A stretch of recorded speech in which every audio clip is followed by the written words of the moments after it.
नमस्कार प्यारे बच्चों, मैं आपके समक्ष पुनः एक वीडियो जो कि लेटर राइटिंग पर होने वाला है, हमारी क्रिएटिव स्किल।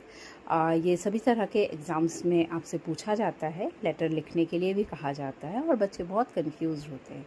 हालांकि बहुत आसानी से आप पत्र लिख सकते हैं और पत्र लिखने की कला यदि आपको आ गई या लेटर राइटिंग की स्किल आपको आ गई तो आप ना केवल एग्ज़ाम्स में अच्छे स्कोर्स हासिल कर सकते हैं बल्कि अपने जॉब पोजीशंस में भी आप अच्छा रिस्पेक्ट पा सकते हैं।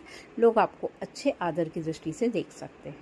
मेरी बातें शायद आपको कुछ उलझी सुलझी लग रही होंगी, पर चलिए हम देखते हैं ये कैसे संभव है और कैसे पॉसिबल कैसे होगा। ये लेक्चर थोड़ा सा हिंदी इंग्लिश मिक्स हो सकता है। वैसे मैं कोशिश करूँगी कि पूरा हिंदी में बनाऊँ। इस पर मैंने इंग्लिश में एक लेक्चर ऑलरेडी बनाकर डाल दिया है। वीडियो के ख़त्म होने पर मैं आपको कुछ टिप्स भी दूंगी, इसलिए वीडियो को कृपया बीच में ना छोड़ें, पूरा वीडियो सुनें। जैसा आप सभी जानते हैं, मैं दृष्टिबाधित विकलांग हूँ, इसलिए मैं कभी भी कोई इमेजेस या अन्य चीज़ें आपको नहीं दिखाती। डायरेक्ट ही मैं आपको लेक्चर के माध्यम से समझाने का प्रयास करती हूँ। तो बने रहिए वीडियो में और चलिए हम प्रारंभ करते हैं कि लेटर राइटिंग क्या होता है। लेटर राइटिंग या पत्र लेखन एक कला है बेटा। सबसे पहले तो इसे हम क्रिएटिव राइटिंग की स्किल के रूप में जानते हैं। लेटर्स जो होते हैं या जो पत्र होते हैं वो मुख्यतः दो प्रकार से लिखे जाते हैं, दो प्रकार के ही होते हैं। पहला होता है फॉर्मल लेटर और दूसरा होता है इनफॉर्मल लेटर, औपचारिक और अनौपचारिक पत्र।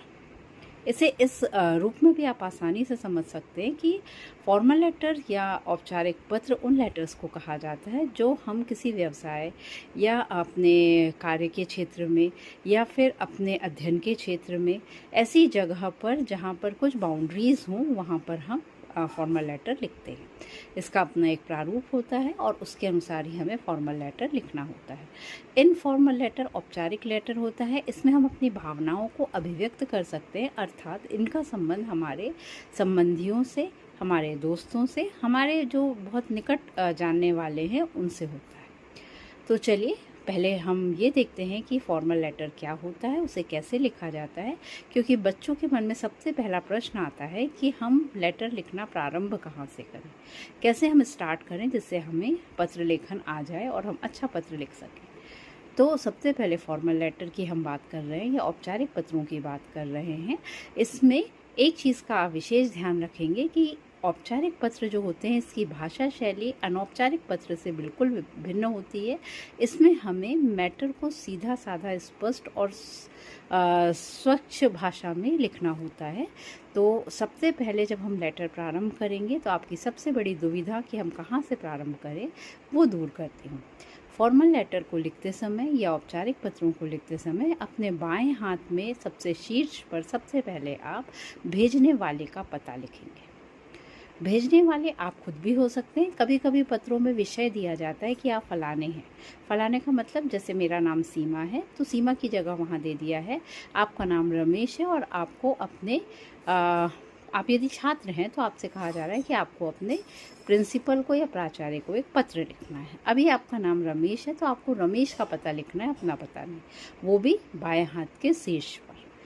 इसके पश्चात आपको दिनांक लिखनी होती है। जिस दिन पर आपने पत्र लिखा है उसकी दिनांक डालिए।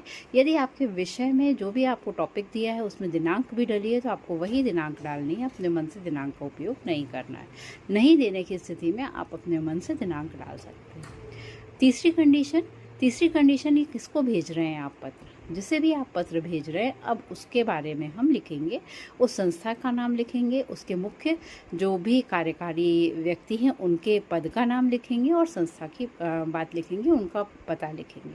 तो सबसे पहले पत्र आरंभ करते हुए भेजने वाले का नाम और पता, उनका एड्रेस होता है, उसके बाद दिनांक और उसके बाद प्राप्त करने वाले का पता होता है। इसके बाद आपको विषय लिखना पड़ता है। विषय को हम सब्जेक्ट भी कहते हैं इंग्लिश में। आप किस विषय पर किस मामले में पत्र लिख रहे हैं उसकी जानकारी आपको एक या दो पंक्ति में यहाँ पर देनी होती है। मान लीजिए कि आपको बुखार आ गया है और आपको पत्र लिखना है 1 दिन के 2 दिन के छुट्टी के लिए आवेदन है, तो आपको विषय में लिखना होगा 1 दिन की छुट्टी का आवेदन। इसके पश्चात हम आते हैं उस चीज़ पर जो बहुत आवश्यक है, और वह होता है सॉल्यूटेशंस। सॉल्यूटेशंस का अर्थ है कि आप जिसे भी पत्र लिख रहे हैं उसके बारे में आप किस तरह से अपना आभार अभिव्यक्त करके उनके नाम को लिखते हैं। तो उनके लिए आदर के शब्दों का हमें उपयोग करना है, जैसे सम्माननीय, महोदय, महोदया, इस तरह। तो ये शब्द आएंगे रिस्पेक्टेड सर, रिस्पेक्टेड मैडम, इसको हम सॉल्यूटेशंस कहते हैं। इसके बाद हमारा पत्र का मुख्य जो भाग है वो आ जाता है, जिसे हम बॉडी या शरीर कह सकते हैं पत्र का। इसे हम 3 भागों में बांटते हैं। आप इसे ऐसे भी समझ सकते हैं, पहले सर है, फिर हमारा पेट है और उसके बाद हमारे पैर। सर से हम आरंभ होते हैं, धड़ जो है हमारा बीच का भाग है और अंतिम भाग हमारे पैर कहलाते हैं।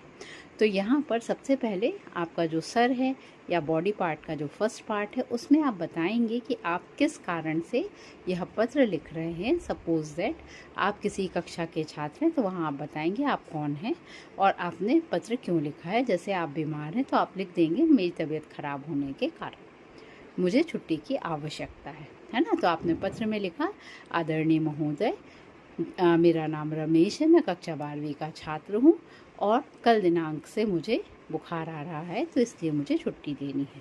ठीक है, यह छुट्टी का आवेदन मैं कर रहा हूँ।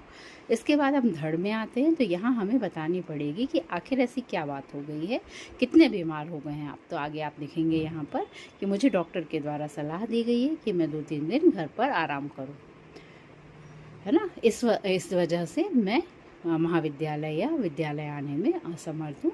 इसके बाद आते हैं हम तृतीय भाग में, जिसको हम क्लोजिंग कहते हैं।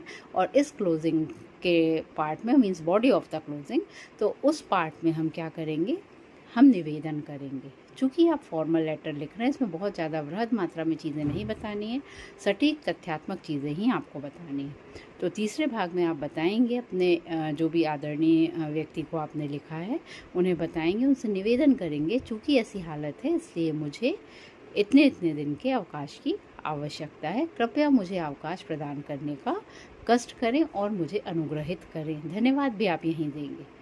चूँकि यह लेटर फॉर्मल है, तो यहाँ पर आप अपने जिन्हें भी आप भेज रहे हैं पत्र, उनके लिए आखिरी में जो चीज़ें आती हैं, जिसको हम क्लोजिंग ऑफ द लेटर कहते हैं, वहाँ पर आप अपने दाएं हाथ में या बाएं हाथ में, वैसे तो पहले के समय में दाएं हाथ में लिखा जाता था, आजकल बाएं हाथ की तरफ ही हम लिख देते हैं, वहाँ पर आप लिखेंगे आपका आज्ञाकारी। आपका आज्ञाकारी छात्र, आपका आज्ञाकारी एम्प्लॉय, आप जो भी हैं उस तरह से लिख सकते हैं। वहाँ पर यू आर ओबीडियंटली लिख सकते हैं, यू आर फेथफुल लिख सकते हैं, यू आर सिंसियरली लिख सकते हैं। इस तरह के शब्दों का आप वहाँ चयन करें। और चूँकि पत्र रमेश लिख रहा था, आप नहीं लिख रहे थे, तो वहाँ पर भी रमेश का नाम ही लिखें। ऐसा नहीं है कि ऊपर आपने रमेश का दिया है और नीचे अपना नाम दे दिया। तो बच्चों, मुझे लगता है कि आपको औपचारिक पत्र कैसे लिखना है अब ये जानकारी हो गई। इसी के विपरीत हम अनौपचारिक पत्र की तरफ बढ़ते हैं। अनौपचारिक पत्र हमारे भावों को अभिव्यक्त करने का एक तरीका होता है। इसका अपना कोई ऐसा सच फॉर्मेट नहीं होता है। हर व्यक्ति औपचारिक पत्र लिखते समय अपने धर्म के अनुसार, अपने जो उनके देवी देवता हैं, पूजनीय हैं, उनका नाम कभी कभी स्मरण करके लिख देते हैं। जैसे मैं हिंदू धर्म को बिलोंग करती हूँ, तो मैं औपचारिक पत्र लिखते समय जय राम जी की, जय बजरंग बब्बा, इस तरह से कुछ ना कुछ लिखा करती हूँ। आपका जो भी रिलीजन हो आप कमेंट पे ज़रूर बताइए, है ना। और आप अपने अनौपचारिक पत्र में क्या लिखते हैं वह भी बताइए। तो हमें वो लिखना है प्रारंभ में।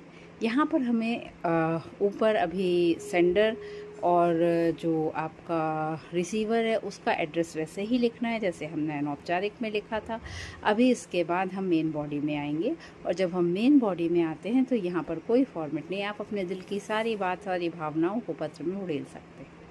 औपचारिक पत्र अनौपचारिक पत्र से कम बड़ा होता है, मीन्स छोटा होता है, परंतु अनौपचारिक पत्र जितना चाहे आप उसमें अपने भावों को अभिव्यक्त कर सकते हैं, लंबा बना सकते हैं। आप उसमें मन की हर बात लिख सकते हैं। और जब यह पत्र हम ख़त्म करते हैं तो इसमें हम अपने विवेक अनुसार जिसे भी हम ये पत्र लिख रहे हैं उसके साथ हमारे जैसे संबंध है उस अनुसार उन्हें सॉल्यूटेशंस देते हैं। जैसे कि यदि आप अपने दोस्त को लिख रहे हैं तो आपका प्यारा, आपका मित्र, आपका दोस्त, ऐसे लिख सकते हैं। आप यदि अपने दादा परदादा, माँ बाप को लिख रहे हैं तो उस समय भी आप लिख सकते हैं कि आपका आज्ञाकारी बेटा, आपका प्यारा बेटा, है ना। इस तरह से भी आप अनौपचारिक पत्र को लिख सकते हैं। तो आशा है मुझे आप औपचारिक और अनौपचारिक पत्रों को समझ पाए होंगे। एक मुख्य गलती जो बच्चे अक्सर किया करते हैं, जब हम औपचारिक पत्र लिखते हैं तो ध्यान रखने योग्य बात। तो प्यारे बच्चों, आप ये तो समझ गए होंगे कि औपचारिक और अनौपचारिक पत्र में क्या डिफ़रेंस है। यदि आपको ये वीडियो पसंद आया हो तो लाइक, शेयर, कमेंट ज़रूर करिए। उन लोगों तक ये पत्र लिखने की विधि ज़रूर पहुंचाइए जिन्हें इसकी आवश्यकता है। बहुत बहुत धन्यवाद।